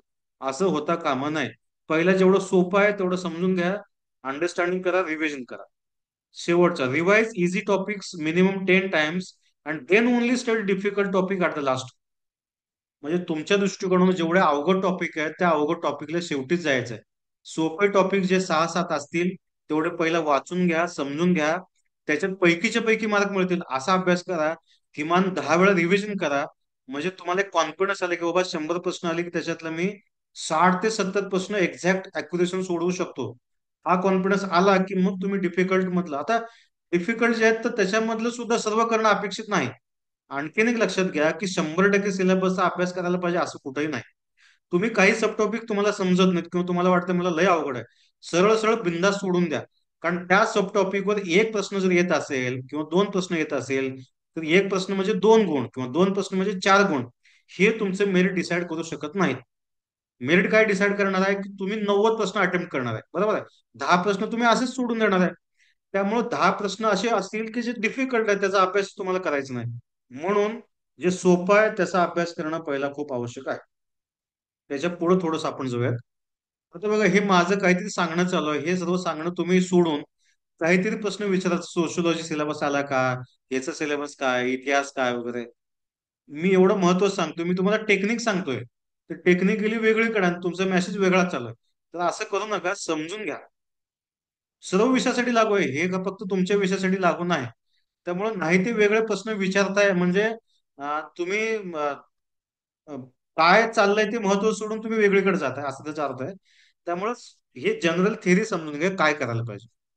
पुढे जाऊयात आपण, रीड ऑथेंटिक मटेरियल. आता ऑथेंटिक मटेरियल म्हणजे काय? ऑथेंटिक मटेरियल म्हणजे कोणतंही डुप्लिकेट पुस्तक नव्हे. ऑथेंटिक मटेरियल म्हणजे आपला जो सिलेबस आहे तर त्या सिलेबसचं ओरिजिनल सोर्स काय. फॉर एक्झाम्पल, तुम्हाला एखादी नदी माहित आहे तर त्या नदीचं उगमस्थान कुठं असं तुम्हाला माहित आहे की बाबा ही नदी या ठिकाणी उगम पावते. तर तसं एखाद्या टॉपिकचं उगमस्थान असतं. फॉर एक्झाम्पल, सेटनेट पेपर 1 मध्ये बघा की एक टॉपिक आहे सस्टेनेबल डेव्हलपमेंट गोल, मिलेनियम डेव्हलपमेंट गोल. तर या टॉपिकचं उगमस्थान कुठे आहे? तर उगमस्थान आहे युनायटेड नेशनच्या वेबसाईटवर, ते ओरिजिनल डॉक्युमेंट मिळतं आपल्याला. युनायटेड नेशनचं तो एसडीजी आणि एमडीजी त्यांनी ठरवलेला आहे. ओके, तशा प्रकारे. किंवा आणखी मी तुम्हाला टॉपिक उदाहरण देऊ शकतो. क्योटो प्रोटोकॉल असेल, मॉन्ट्रियल प्रोटोकॉल असेल, किंवा मग तुम्ही इकडे या त्याच्या आयसीटी मध्ये या. आयसीटी मध्ये digital university in higher education हे कुठून आलं? तर मिनिस्टर ऑफ एज्युकेशनच्या वेबसाईटवर ते सर्व आहे. म्हणजे कोणत्याही टॉपिकचं किंवा सब टॉपिकचं ओरिजिनल उगमस्थान कुठं आहे आणि त्या उगमस्थानाबद्दल ऑथेंटिक माहिती देणारं पुस्तक कुठलं आहे, हे पुस्तक आपण वाचणं आवश्यक आहे. किंवा मार्केटमध्ये साधारणतः जे प्राध्यापक आहेत, प्राध्यापक लोक एखाद्या विषयाचं कोणतं ऑथेंटिक पुस्तक वाचतात ते वाचणं आवश्यक आहे. मग तुम्ही म्हणा सर, हे ऑथेंटिकचा काय संबंध आहे? तर असा संबंध आहे की प्रश्न काढणारा जो व्यक्ती आहे तो काढणारा व्यक्ती त्या टॉपिक बद्दल एक चांगलं पुस्तक कुठलं वापरेल आणि ते प्रश्न काढेल याचा तुम्हाला अंदाज लावता यायला पाहिजे. आणि तेच पुस्तक तुम्ही वाचलात तरच तुमची ही या परीक्षेमध्ये तुम्हाला चांगले मार्क मिळू शकतात. म्हणजे मला काय सांगायचं बघा, की प्रश्न तयार करणारा जो प्रोफेसर आहे तर तो प्रोफेसर या टॉपिक बद्दल एक चांगलं पुस्तक कुठलं वापरेल याचा तुम्हाला अंदाज घ्यावा लागेल आणि तसे पुस्तक वाचावे लागतील. मग आता ऑथेंटिक मटेरियल तुम्ही वाचताय, समजा तुम्ही 500 पानाचं पुस्तक घेतलंय, मग 500 पानाचं पूर्ण पुस्तक वाचणं अपेक्षित आहे का? तर अजिबात नाही. तर आपला सब टॉपिक केवढा आहे, आपला सब टॉपिक कव्हर होईल एवढंच आपण ते पुस्तक वाचणं अपेक्षित आहे. कारण आपल्याला या पूर्ण सिलेबसवर पीएचडी करायची नाही, आपल्याला फक्त चांगले मार्क मिळवायचे आहेत. आणि चांगले मार्क मिळवण्यासाठी तो सब टॉपिक कव्हर होईल एवढंच मटेरियल तुम्हाला वाचता यायला पाहिजे, ही त्याच्यातली टेक्निक आहे. आणखीन काय, मग एक सिंपल वाक्य मी म्हणत असतो बघा, सेटनेट, एमपीएससी, युपीएससी सर्वांसाठी लागू आहे, की ज्या विद्यार्थ्याला काय वाचायला पाहिजे आणि काय वाचू नये हे जेवढा लवकर समजतो तो तेवढा लवकर परीक्षा पास होतो. आणि मूळ पॉइंट हा आहे. काय सांगितलं वाक्य, रिपीट करतो मी. काय वाचायला पाहिजे आणि काय वाचू नये. एखादं पुस्तक घेतलं मी 500 पानाचं, तर त्या 500 पानाच्या पुस्तकात मी काय वाचायला पाहिजे आणि काय वाचू नये हे ज्याला जेवढं लवकर समजेल तो तेवढा लवकर परीक्षा पास होतो. आपला प्रॉब्लेम काय, की काय वाचू नये हे समजतच नाही, काय वाचायचं नाही हे समजतच नाही. आपण उगाच अनवॉन्टेड काही वाचत बसतो आणि ते एक्झामला डिमांड पण नसते. आणि मग याच्यामध्ये पॉईंट असा होतो की आपण अनवॉन्टेड याच्यामध्ये वाचत बसतो की ज्याचा परीक्षेसोबत संबंध नाही. आणि उगाच काहीतरी मटेरियल वाचून आपलं देखील म्हणजे अभ्यासाला उगाच वेळ वाया जातो आणि त्याचा काय उपयोग होत नाही. त्यामुळे ऑथेंटिक मटेरियल एक्झॅक्ट वाचता येणं ही खूप आवश्यक आहे. आणि तो कसा वाचावा, तर आपला जो सिलेबस आहे तो सिलेबस मधला सब टॉपिक काय, तो सब टॉपिक कव्हर होईल एवढं त्याच्यातलं मटेरियल वाचलं की विषय संपला. हे आपल्याला समजणं खूप आवश्यक आहे. त्यामुळे मार्केटमधले सेकंडरी बुक्स, जे सेटनेट रिलेटेड पुस्तक मार्केटमध्ये आहेत, असे पुस्तक वाचून जर तुम्हाला वाटत असेल की मी परीक्षा पास होऊ शकतो, तर हा निव्वळ तुमचा एक भ्रम आहे. असा कोणताही विद्यार्थी अशी परीक्षा पास होऊ शकणार नाही. मार्केटमधले सेटनेट पेपर 2चे पुस्तक वाचून कुठलाही विद्यार्थी ही परीक्षा पास होऊ शकणार नाही. कारण पेपरमध्ये प्रश्न जे असतील ते प्रश्न ऑथेंटिक सोर्स मधले असतील आणि ते पेपर 2च्या अशा सेकंडरी पुस्तकांना कव्हर होतील याची गॅरंटी मी देऊ शकत नाही. त्यामुळे किमान काही चांगले पुस्तक वाचणं आवश्यक आहे. आता पॉलिटिकल सायन्स आपण म्हटलं सहज, तर समजा इंडियन कॉन्स्टिट्यूशन वगैरे चांगलं वाचायचं आपल्याला, तर ते एम लक्ष्मीकांतचं इंडियन पॉलिटिक्स स्टँडर्ड बुक आहे, तर ते बुक तुम्ही वापरू शकता.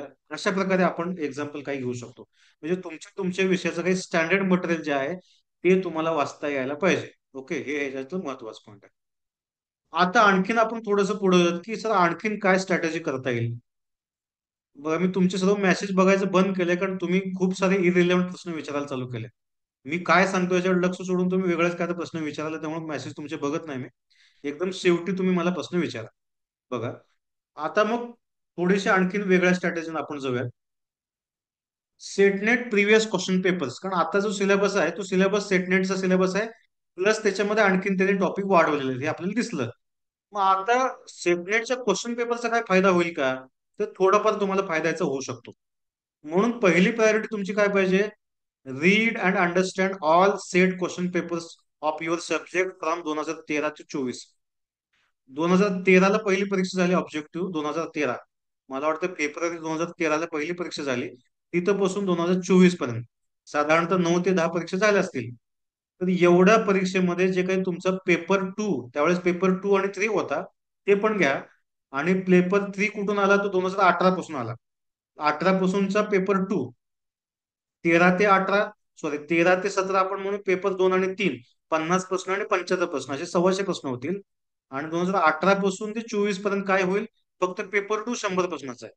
तर एवढे सर्व प्रश्न तुम्ही वाचा आणि समजून घ्या.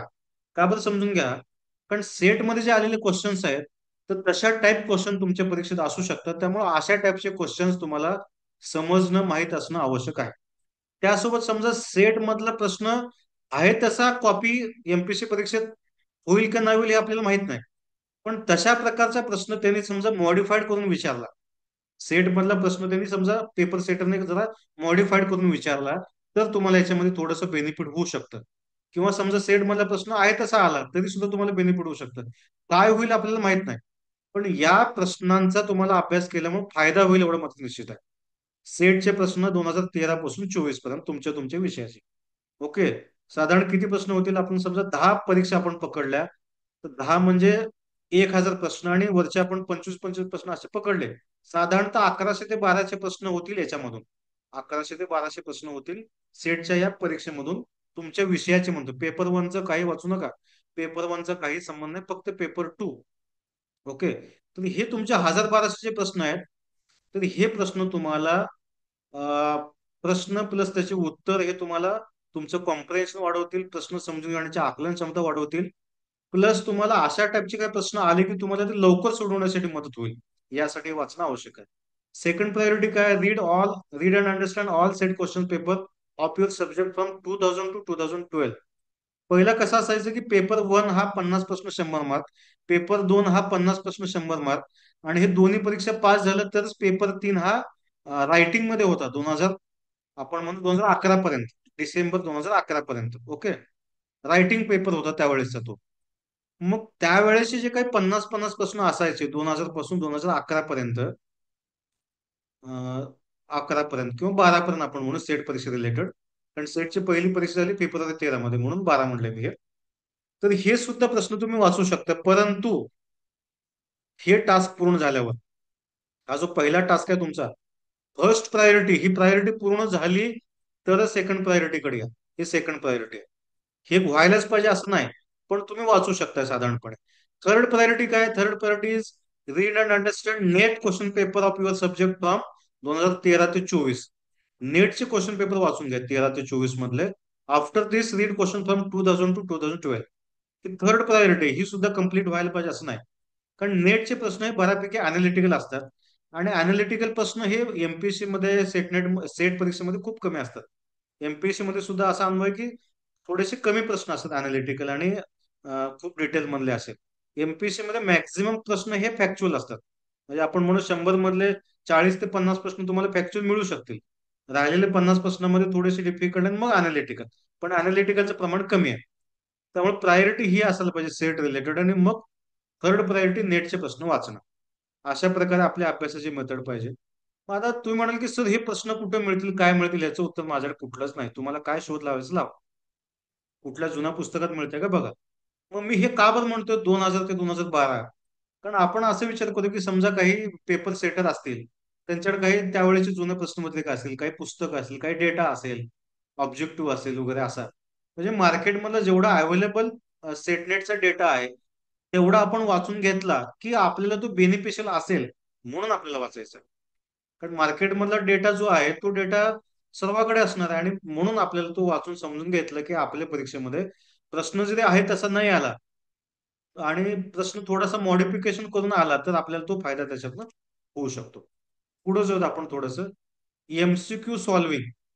परीक्षेच्या आधी तुम्ही किती एमसीक्यू मल्टिपल चॉईस क्वेश्चन सोडवायला पाहिजे? तर मी असं म्हणेन, get multiple choice question book of your subject and solve daily 300 MCQ. म्हणजे मार्केटमध्ये तुमच्या विषयाचे जेवढे काही वस्तुनिष्ठ बहुपर्यायी प्रश्नाचे पुस्तक आहेत, तुमचा विषय इतिहास असेल, भूगोल असेल, समाजशास्त्र, राज्यशास्त्र, काय असेल ते असेल, इंग्रजी असेल, हिंदी असेल, मराठी असेल, मार्केटमध्ये जेवढे वस्तुनिष्ठ बहुपर्यायी प्रश्नाचे पुस्तक अवेलेबल आहेत तेवढे सर्व पुस्तक विकत घ्या मार्केटमधले. त्या सर्व पुस्तकातले सर्व एमसीक्यू सोडून घ्या. जेवढे एमसीक्यू तुम्ही सोडवाल तेवढी तुमची प्रॅक्टिस जास्त होईल. जेवढी प्रॅक्टिस जास्त होईल तेवढा तुमचं परीक्षेमध्ये स्पीड वाढेल. हे त्याच्यासाठी महत्वाचं आहे. मग आता आपण टेंटेटिव्ह असं पकडले की 50 दिवस आपण अभ्यास केला. आता एमपीसीचा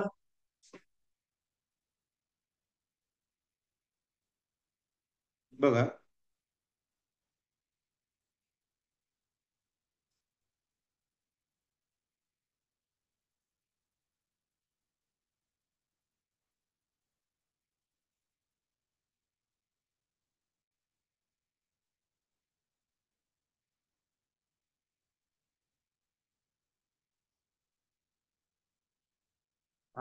आता आपण असं म्हणतोय की बाबा एमपीसीचा आपण एक असं म्हणूया की मे एंड पर्यंत सिलेबस साधारणतः समजा आला तर आपण पुढे एक 2 महिन्याचा किंवा एक 50 दिवसाचा प्लॅन आपण केला अभ्यासाचा. तर 50 दिवस दररोज 300 एमसीक्यू प्रश्न तुम्ही सोडवताय. म्हणजे 50 दिवसात तुमचे 15,000 एमसीक्यू सोडून होतील मार्केटमधल्या पुस्तकाचे. 50 दिवस 300 प्रश्न डेली एमसीक्यू सोडवले की 15,000 एमसीक्यू सोडून होतील. आणि ही जी प्रॅक्टिस आहे ही प्रॅक्टिस तुम्हाला 100 प्रश्न एका तासात तुम्हाला जे सोडवायचे आहेत त्यावेळेस तुम्हाला ही मदतीला येईल. कारण तुमचं स्पीड वाढेल याच्यामुळं. एखादा व्यक्ती फक्त समजा अभ्यासच केला आणि फक्त अभ्यास केला त्यानं आयुष्यात कुठलाही एमसीक्यू प्रश्न सोडवला नाही, कुठलीही प्रॅक्टिस केली नाही, तर अशा कॅन्डिडेटला या परीक्षेत यश मिळेल याची गॅरंटी नाही. का आपण मिळेल याची गॅरंटी नाही? कारण एक्झामची डिमांड काय? एक्झामची डिमांड आहे की कमी वेळामध्ये एका तासामध्ये 100 एमसीक्यू प्रश्न सोडवण्याची डिमांड आहे एक्झामची. आणि ती डिमांड पूर्ण होण्यासाठी आपल्याला तशा प्रकारचा प्रॅक्टिसची गरज आहे. म्हणून आपण म्हणतोय की एमसीक्यू प्रश्न तुम्ही जेवढे सोडवाल तेवढं तुमची प्रॅक्टिस होईल, तेवढं तुमचं नॉलेज गेन होईल, तेवढं फॅक्च्युअल डेटाची प्रॅक्टिस तुमची होईल आणि याचा तुम्हाला फायदा परीक्षेमध्ये होईल. Try to solve maximum MCQ. You should refer all market books of MCQ. जेवढे मार्केटमध्ये पुस्तक आहेत, जेवढे तुम्हाला सेटनेट रिलेटेड सुद्धा काही एमसीक्यूचे 100 प्रश्नाचे बंच मिळतील ते सर्व तुम्ही वापरू शकता. बघा, प्रॅक्टिस किती करायला पाहिजे? समजा आपण एक्झाम डेट ठरली, आपण असं म्हणू की बाबा जुलैमध्ये किंवा ऑगस्टमध्ये परीक्षेचे डेट ठरले असं आपण एक टेंटेटिव्ह पकडूयात. मला माहित नाही कधी परीक्षा होईल पण एक टेंटेटिव्ह आपण पकडलं. तर तुम्हाला ते एमपीएससी वेबसाईटवर डिस्प्ले होईल की बाबा या या दिवशी परीक्षा होणार आहे या विषयाची. तर ज्या दिवशी तुम्हाला ते समजेल की बाबा या दिवशी परीक्षा होणार आहे, डिक्लेअर ते साधारण करतील तुम्हाला, अगोदरच डिक्लेअर करून टाकतील. तर एक्झाम डेट डिक्लेअर ज्या दिवशी होईल त्या दिवसापासून तुम्हाला दररोज एक पेपर सोडवायचा आहे. दररोज एक. आता मला माझा आठवतं बघा की 15 मे ला आमची परीक्षा होती. 15 मे 2016ला आमची परीक्षा होती आणि ते ऍडव्हान्स मध्ये डिक्लेअर झालं होतं परीक्षा या दिवशी होईल. तर मी साधारण 15 एप्रिल पासून ते 14 मे पर्यंत दररोज एक प्रश्नपत्रिका सोडवत होतो. आणि एमपीएससी परीक्षेच्या टायमिंग मध्ये 11 ते 12, जो स्टँडर्ड टायमिंग आहे 1 तासाचा, 11 ते 12 परीक्षा होते. या स्टँडर्ड टायमिंग मध्ये मी दररोज 1 तास पेपर सोडवत होतो. आणि 30 दिवस 30 प्रॅक्टिस पेपर सोडून मी 31व्या दिवशी एमपीएससीच्या परीक्षेला गेलो होतो. मग तुम्ही म्हणाल सर याचा फायदा काय होतो, तर याचा फायदा सिंपल असा आहे की एमपीएससी परीक्षेच्या आधी सलग 30 दिवस आपण 30 प्रॅक्टिस पेपर सोडवले आपण, तर आपल्याला 31व्या दिवशी आपली जी परीक्षा आहे ती परीक्षा आपल्याला 60 मिनिटात 100 प्रश्न आपले कव्हर होतात. आपला कॉन्फिडन्स चांगला राहतो, आपला स्पीड चांगला राहतो, आपला रिमेंबर, रिकॉल, रिकग्निशन ही गोष्ट चांगल्या होतात, आणि आपल्याला कॉन्फिडन्स चांगला राहतो. हे महत्वाचं आहे. त्यामुळे प्रॅक्टिस क्वेश्चन पेपर सॉल्व्हिंग हे खूप महत्वाचं आहे. एखादा कॅन्डिडेट खूप प्रचंड अभ्यास केलाय आणि डायरेक्ट परीक्षेला गेला, तर कुठलीही गॅरंटी नाही की तो 60 मिनिटात 100 प्रश्न सोडवेल. कारण प्रॅक्टिसच नसेल तर ते सांगता येत नाही आपल्याला की तो सोडवेल. पण अशी प्रॅक्टिस केली, आता म्हणाल सर असे प्रॅक्टिस पेपरवर कुठले घ्यायचे, तर सिंपल, आता आपले सेटनेट पेपर टूचा जो सिलेबस आहे, तर त्याचे मार्केटमध्ये काही पुस्तकं आहेत किंवा काही क्लासेस आहेत, किंवा काही असं आहे की ज्याच्यामध्ये आपल्याला 100 प्रश्नांचा आपल्याला पेपर टूचा एक बंच मिळतो प्रॅक्टिस म्हणून. तर हे तुम्ही सोडवू शकताय. मार्केटमधले जे क्लासेस आहेत त्यांच्याकडनं घ्या. जे आता इंग्रजी असेल, इंग्रजीसाठी ते केरळाचे एक मॅडम आहेत, तर त्या क्लासेस घेतात. तर त्यांच्याकडे असे ते एमसीक्यू क्वेश्चनचे एक प्रॅक्टिस बुक करतात. मग असे प्रॅक्टिस बुक घेऊन तुम्हाला 100 प्रश्न 1 तासाचा वेळ लावायचा आणि ते सोडवायचं. असं तुम्ही 30 प्रॅक्टिस क्वेश्चन पेपर सोडवून जर 31व्या दिवशी पेपरला गेलात, तर तुमचा कॉन्फिडन्स हा पूर्ण वेगळा कॉन्फिडन्स असेल. परंतु याच्यामध्ये कुठल्याही परिस्थितीमध्ये 60 मिनिटाच्या पुढे वेळ अजिबात द्यायचा नाही. 60 मिनिटामध्ये जेवढे प्रश्न होतील तेवढे सोडवायचे, आणि किती मार्क बरोबर आले हे तुम्ही बघायचं. 60 मिनिट वेळ लावायचा, 100 प्रश्न सोडवायचं OMR वर, आणि किती मार्क मिळतात हे दररोज चेक करायचं आणि इम्प्रुव्हमेंट आपली करत जायचं. जे प्रश्न चुकले त्याचं रिव्हिजन करायचं. अशा प्रकारे केलं तर आणखीन तुम्हाला फायदा होईल. आणि ऑलरेडी ह्या प्रॅक्टिसेस मी केलेल्या आहे. मला वाटतं आता शेवटीकडे येतोय आपण. मुळात काय होतं, एमसीक्यू क्वेश्चन मध्ये खूप सारे मुलं प्रश्न सहजपणे वाचतात आणि ऑप्शन्स पण सहजपणे वाचतात, आणि त्यामुळे थोडीशी अडचण होऊन जाते. मी असं सांगेन की first understand the question and then read options. पहिला तुम्ही प्रश्न समजून घ्या. आता हा प्रश्न आहे बघा, what is not a non verbal communication, हा प्रश्न आहे. हा प्रश्नच मला नाही समजला आणि उगाच मी खालचे ऑप्शन वाचत असेल तर मला काही समजणार नाही. तर मला पहिला प्रश्न समजून घ्यावा लागेल. प्रश्न समजून घेतला की मग पुढे ऑप्शन कडे आपण जायला पाहिजे. आता प्रश्न काय म्हणतोय हा, की कोणतं नॉन व्हर्बल कम्युनिकेशन नाही. म्हणजेच काय, की कोणतं व्हर्बल कम्युनिकेशन आहे. व्हर्बल कम्युनिकेशन कोणतं आहे, लेटर रायटिंग हे व्हर्बल कम्युनिकेशन आहे. एचं ए उत्तर आहे. म्हणजे काय झालं, मला प्रश्न व्यवस्थित समजला, आणि प्रश्न समजल्यावर मग मी ऑप्शन कडे आलो आणि मला लगेच उत्तर काढता आलं. आपण जनरली काय करतो, आपण प्रश्न सहजपणे वाचतो, प्रश्न समजत नाही आणि उगाच खाली ऑप्शन कडे जातो, आणि ऑप्शन पण समजत नाही आणि मग आपल्याला जमलिंग व्हायला चालू होतं. मग आपण काय करावं, प्रश्न व्यवस्थित समजून घ्यावा. काही असे सुद्धा प्रश्न असतात असर्शन आणि रिझनचे. तर हे प्रश्न कसे सोडवावे, तर सिंपल आहे. असर्शन आणि रिझन या दोन्ही मध्ये बिकॉज शब्द लिहायचा, बिकॉज, आणि बिकॉज शब्द लिहून वाचायचं आणि मग सोडवायचं. Learning is a life long process because learning to be useful must be linked with life processes. वाक्य आपल्याला मिनिंगफुल वाटतं, एकदम करेक्ट आहे. त्यामुळे उत्तर कुठलं असेल, 1 नंबरचं. Both A and R are true and R is the correct explanation of A. म्हणजे बिकॉज शब्द लिहून जर अर्थपूर्ण असेल तर 1 नंबरचं उत्तर येईल, अर्थपूर्ण नसेल तर 2 नंबरचं उत्तर येईल. ए चुकीचं, ए चुकीचं आहे, आर चुकीचं, आर चुकीचं आहे. अशा प्रकारे ते बदलत आहे. आणि एकदम शेवटी काही जनरल टिप्स देतो आणि मग मी पुढच्या 2 मिनिटात थांबतो. मग आपले प्रश्न घेऊयात आपण. Solve question serially and use skipping method. तुम्हाला याच्यामध्ये, मला आवडीचा टॉपिक कॉन्स्टिट्यूशन आहे, मग ते प्रश्न मी पहिला सोडवतो. मग सुरुवातीला हा अवघड पॉलिटिकल थिअरीचा प्रश्न आला, तो अवघड आहे, मी सोडवत नाही, असं या ठिकाणी तुम्ही म्हणू शकत नाही. कुठल्याही सब्जेक्टला कुठल्याही ठिकाणी तुम्हाला सिरियलीच प्रश्न सोडावे लागतील. 1 ते 100 सलग तुम्हाला जावं लागेल. ज्या प्रश्नाचं उत्तर येत नाही, तुम्ही वाचलं की तुम्हाला समजलं की हे प्रश्नाचं उत्तर मला माहित नाही, तर त्या ठिकाणी तुम्ही स्किपिंग मेथड वापरा. स्किपिंग म्हणजे तो प्रश्न सोडून पुढे जाणे. तो सोडवायचा नाही अजिबात. विदिन 5 सेकंड मध्ये पुढे जायचं तुम्ही. कारण स्किपिंग जेवढं फास्ट करता येईल तेवढं तुम्हाला ते फायद्याचं आहे. स्किपिंग करता यायला पाहिजे, ज्या प्रश्नाचं उत्तर येत नाही त्या प्रश्नाला. Two option delete method.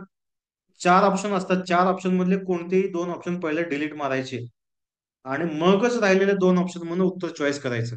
तर ही मेथड असते एमसीक्यू सोडवण्याची. दोन ऑप्शन डिलीट करा आणि राहिलेले दोन ऑप्शन म्हणून चॉईस करा. दररोज परीक्षेच्या वेळेस सराव प्रश्न सोडवा. आता परीक्षा समजा एका दिवसात दोन दोन तीन तीन टप्प्यात झाली तर सांगता येत नाही. एका दिवसात एकच परीक्षा झाली तर फिक्स टायमिंग आपल्याला कळेल. आपल्याला याच्याबद्दल काय माहित नाही. ज्यावेळेस येईल त्यावेळेस आपण बघू. परीक्षेला 2 तास आधी पोहोचा. Positive attitude on exam day. परीक्षेच्या दिवशी आपण पॉझिटिव्ह असणं खूप आवश्यक आहे. कारण जेवढं पॉझिटिव्ह असाल तेवढं तुम्हाला परीक्षेच्या वेळेस फायदा होईल. तर हे अशा प्रकारे काही जनरल टिप्स आहेत. आणि शेवटचा 3 वर्ड सक्सेस फॉर्म्युला. तर हा आहे 3 वर्ड सक्सेस फॉर्म्युला. याच्यातला एक जरी शब्द तुम्ही मिसमॅच केलात किंवा एक जरी शब्द तुम्ही पाळला नाहीत तर मला माझा आता वैयक्तिक असा अनुभव आहे, पोस्ट मिळणं मुश्किल आहे. अभ्यास करायचंच आहे, रिव्हिजन पण करायचं आणि प्रॅक्टिस पण करायचं. समजा तुम्ही अभ्यास केलात आणि प्रॅक्टिस केली, रिव्हिजन केलंच नाही, तर तुम्हाला प्रॅक्टिसच्या वेळेस तुम्हाला प्रश्न सोडवता येणार नाही. अभ्यास केलात, रिव्हिजन केलात, पण प्रॅक्टिस केली नाही तर तुम्हाला वेळ पुरणार नाही. त्यामुळे अभ्यास करा, रिव्हिजन करा आणि प्रॅक्टिस करा. हे तीन शब्द जर तुम्ही पाळलात आणि या प्रकारे तुम्ही तिन्हीला 33-33% भेटायचं. स्टडी 33%, रिव्हिजन 33% आणि प्रॅक्टिस 33%. या तीन शब्दासोबत तुम्ही गेलात तर तुम्हाला 100% यश आहे. आणि शेवटी यश कशावर अवलंबून आहे? सिंपल आहे, यश अवलंबून आहे तुमच्या लेखी परीक्षेच्या मार्कावर. लेखी परीक्षेला जेवढे जास्त मार्क असतील तेवढं आपण याच्यामध्ये यश लवकर मिळवू शकतो. लेखी परीक्षेला जेवढे कमी मार्क असतील तेवढं आपण पाठीमागं असू. त्यामुळं सर्वांना शुभेच्छा लेखी परीक्षेमध्ये चांगले मार्क घेण्यासाठी. आणि आता आपण थोडस तुमचे प्रश्न हे आपण चॅट बॉक्स मध्येच घेणार आहोत. का बरं चॅट बॉक्स मध्ये घेणार आहोत? कारण तुम्ही जनरली काही बोलाल आणि एमपीसी कॉन्स्टिट्यूशनल बॉडी आहे. त्यामुळे कॉन्स्टिट्यूशन बॉडी असल्यामुळे आपल्याला असे कुठलेही उत्तर देता येत नाही. त्यामुळं चॅटबॉक्स मध्ये तुम्ही पटापट प्रश्न विचारा. युट्यूबवाले युट्यूबवर विचारा, जेणेकरून आपल्याला काही अभ्यास करण्याबद्दलची उत्तर देता येईल. बाकी कुठलेही प्रश्न चालणार नाहीत. अभ्यास कसा करावा याबद्दल तुमचे प्रश्न आणखीन असतील तर याच्यात तुम्ही विचारू शकता.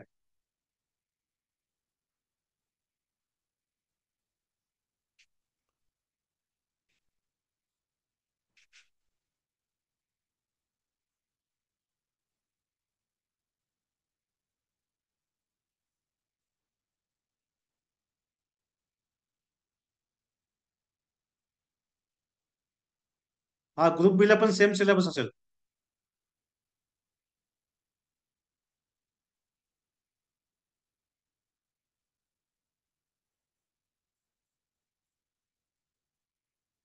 प्रिव्हियस क्वेश्चन पेपर अवेलेबल नाहीत.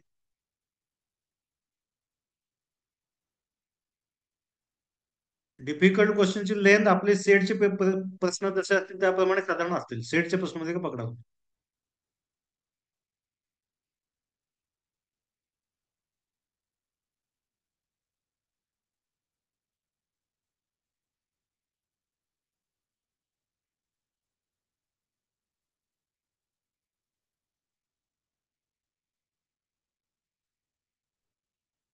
12 टॉपिक्स आहेत, सगळे टॉपिक करावे का?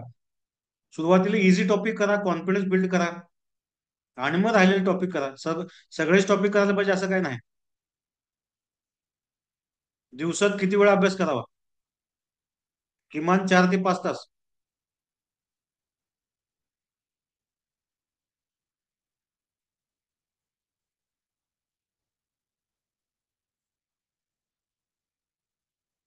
जॉग्राफी इंग्लिश मराठी दोन्ही भाषेत असेल असं वाटतंय. कन्फर्म मला सांगता येणार नाही.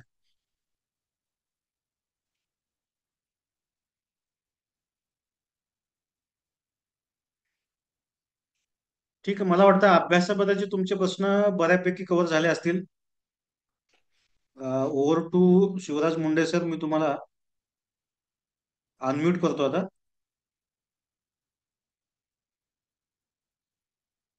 हा सर, अनम्यूट व्हा. याच्यातलं कोणी आपल्या ओळखीचं असेल आणि काही प्रतिक्रिया देणारा असेल तर आपण त्यांना एक फक्त प्रतिक्रिया घेऊ. हो. या लेक्चर बद्दलची पण त्यांनी कुठलाही प्रश्न विचारू नये. हे सेशन कसं वाटलं याच्याबद्दल जो पहिल्यापासून जॉईन आहे त्यांनी एक अर्ध्या मिनिटाची प्रतिक्रिया द्यावी, प्रश्न न विचारता. हँड रेज करा बघू कोण असेल तर. ज्यांना प्रतिक्रिया द्यायची त्यांनी.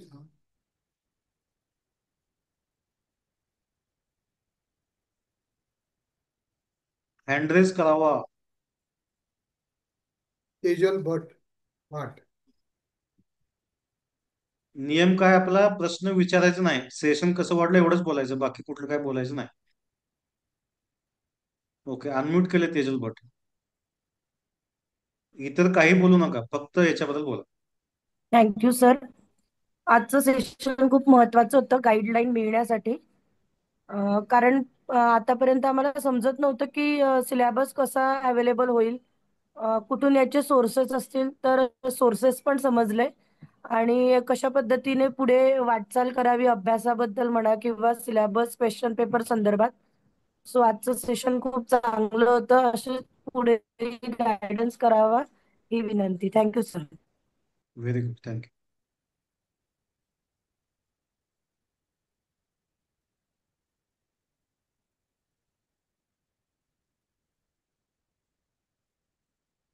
ओके, अजून कोण आहे? शेवटची प्रतिक्रिया.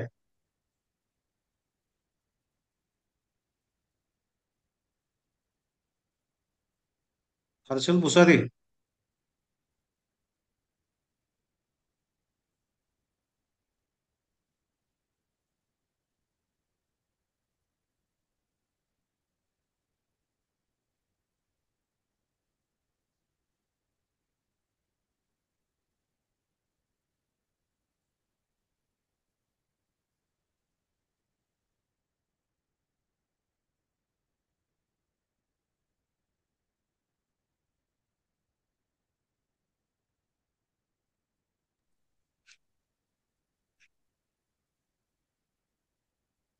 ओके, चॅट बॉक्स मध्ये हे करताय का तुम्ही? हा, हर्षल भुसारीने मी अनम्यूट करतो, शेवटची प्रतिक्रिया, आणि आपण थांबूयात मग.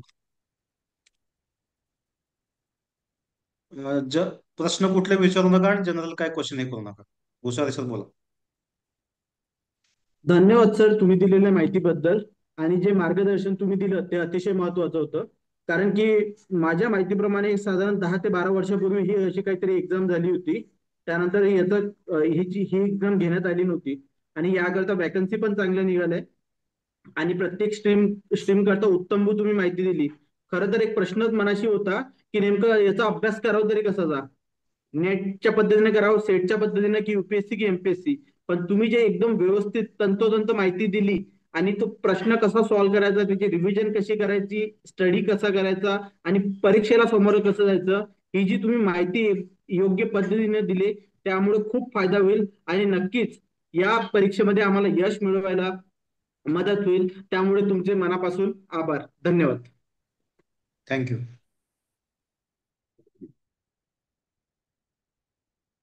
चालेल सर, शेवटच्या ह्याच्याकडे जाऊयात आपण. सर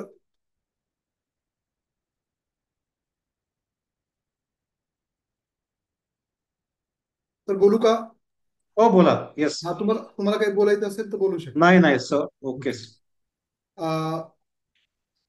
सर खूप खूप धन्यवाद. कारण की तुमचा अनुभव बघा, भरपूर 10-100 पुस्तकं वाचण्यापेक्षा एखाद्या व्यक्तीचा अनुभव खूप महत्वाचा असतो. आणि सरांचा असा एमपीएससीचा साधारणतः 12 ते 15 वर्षापासूनचा अनुभव आहे. स्वतः सरांनी 2 परीक्षा क्रॅक केल्यामुळं आपल्या सरांच्या अनुभवाचा निश्चितच विद्यार्थ्यांना फायदा फायदा होणार आहे. सरांनी फॉर्म्युले सांगितलेले आहे सक्सेसचं. यस म्हणजे स्टडी, त्यानंतर रिव्हिजन आणि प्रॅक्टिस, SRP. हे देखील विद्यार्थी ते अंगीकारतील. आणि जे विद्यार्थी अंगीकारतील नक्कीच यशाच्या शिखरावर असतील. त्याचबरोबर सरांनी अतिशय रोखठोक शब्दामध्ये प्रत्येक गोष्ट नमूद केली आहे. परीक्षेचा अभ्यासक्रम कशा पद्धतीने केला पाहिजे, परीक्षेची डिमांड काय आहे, प्रश्न कशा पद्धतीने विचारले जातात, स्कोर किती असला पाहिजे, वेळेचं नियोजन कशा पद्धतीने केलं पाहिजे, ते देखील त्यांनी स्वतःचे उदाहरणं देखील आपल्याला सांगितलेले आहेत.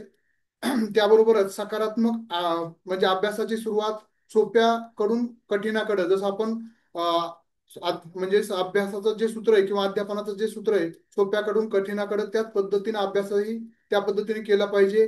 त्यानंतर सकारात्मक दृष्टिकोनातून आणि परीक्षेच्या वेळेमध्ये कसं आपण जास्तीत जास्त प्रश्न सराव केला पाहिजे.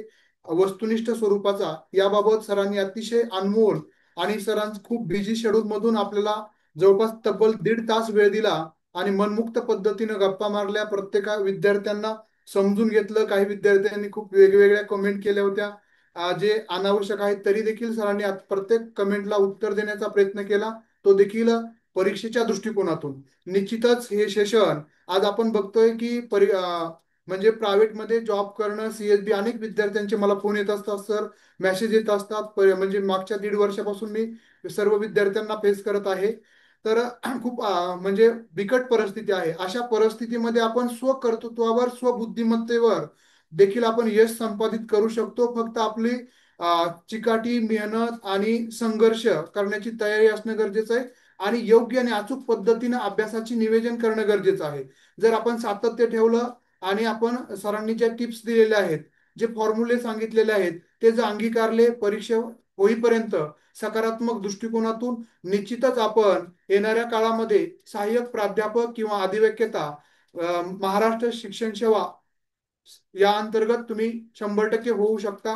फक्त आपल्या सरांनी जी ऊर्जा दिलेली आहे, ती ऊर्जा आपल्याला तेवत ठेवायची आहे, सातत्य ठेवायचं आहे आणि निश्चितच एकच जागा ती आपली आहे. या उद्देशाने आपण अभ्यास केला तर आपण यश संपादित करू शकतो. सरांचं खूप खूप अभिनंदन आणि खूप खूप धन्यवाद. अभिनंदन. त्यांनी परत एमपीएससी मार्फत डबल म्हणजे क्लास 2 नंतर क्लास 1 मधून यश मिळवलं, याबद्दल आणि धन्यवाद यासाठी की अनमोलातील खूप सरांचं शेड्यूल बिझी आहे. या शेड्यूल मधून देखील, अतिशय व्यस्त शेड्यूल मधून 1.5 तास आपला मनमुक्त पद्धतीनं आणि आवश्यक तो जास्त माहिती कमी शब्दामध्ये त्यांनी सांगण्याचा प्रयत्न केला आहे. खूप खूप धन्यवाद. निश्चितच या चर्चासत्रातून विद्यार्थी भविष्यातील प्राध्यापक आणि अधिव्यक्ता होतील अशी आशा व्यक्त करतो आणि अभ्यासासाठी, अचूक अभ्यास पद्धतीसाठी सर्वांना खूप खूप शुभेच्छा. धन्यवाद. तर थांबायचं आपण. यस. हा.